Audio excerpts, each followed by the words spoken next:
Aujourd'hui, nous vous parlons de l'histoire du foulard en soie, comment il s'est apparu et s'est développé dans différents pays du monde. Le foulard en soie est un symbole de féminité et d'élégance qui existe depuis plus de 2000 ans. Il est considéré comme l'un des types d'accessoires les plus anciens et possède une riche histoire associée à l'héritage de la culture et des traditions de différents pays du monde.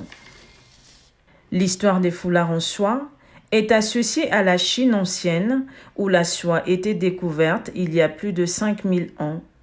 Les tissus de soie étaient très précieux et luxueux.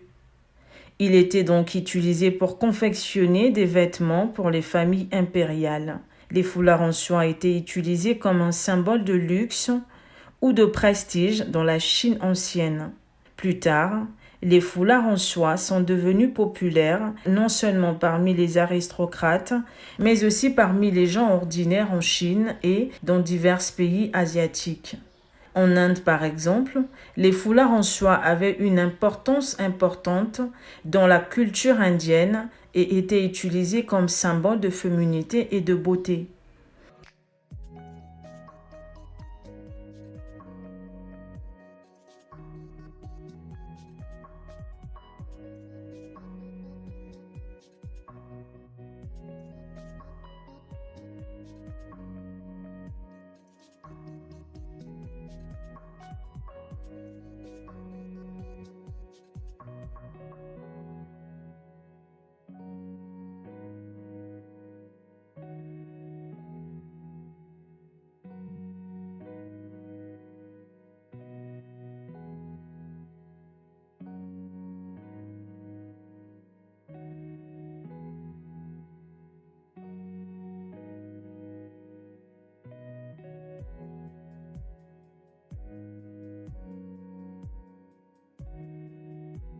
Au Japon, le foulard en soie traditionnel s'appelle le furoshiki et est utilisé comme un moyen pratique de transporter des choses.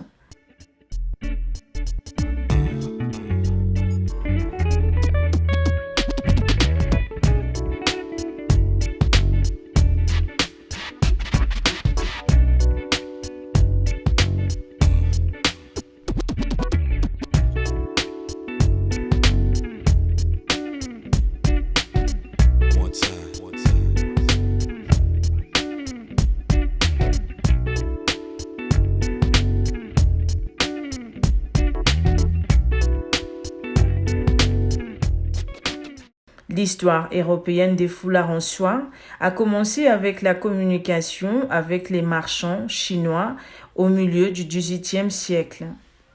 Les foulards en soie sont devenus très populaires dans l'Europe médiévale, où il était utilisé comme décoration pour les vêtements et pour couvrir les cheveux.